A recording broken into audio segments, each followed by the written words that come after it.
Binigyang pugay ng mga Manileño si WBO flyweight champion Brian the Hawaiian Punch Viloria. Mula sa Maynila, may news to go si Dante Perelio. Dante?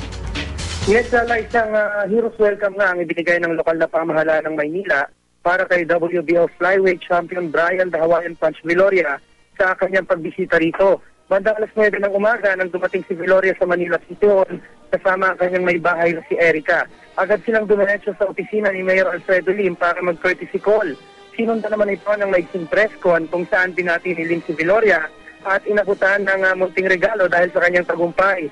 Sa ngayon Lala ay umaarangkada na nga ang motorcade ni Viloria at naging mainit ang pagtanggap ng mga Manileño sa kanya. Marami ang nag-aabang ngayon dito sa dinadaanan ng kanyang ruta at para naman doon sa mga gustong makakita sa kanya, dadaan ang kanyang ruta mula Taft Avenue, pupunta ng MacArthur at Avenida pagkatapos ay kakanan sa Recto at kakaliwa sa Moraita. Kakanan sa Espanya, Maceda, Fajardo at kakaliwa sa Earnshaw. Muling kakanan sa Legarda, Lopez hanggang makabalik ng City Hall. Pagkatapos naman Lala ng motorcade ay magkakaroon ng press con itong si Viloria kasama ang ilang mga sports writer at mamayang gabi ay babalik na siya sa US. Yan ang latest mula rito sa Maynila. Dante Perelio, GMA News. Dante? Yes, Lala. Oo, nabanggit niyo mo yung ruta. Kamusta yung daloy ng trapiko? Sinara ba yan para lang sa motorcade o pwede pa rin dumaan yung mga motorista?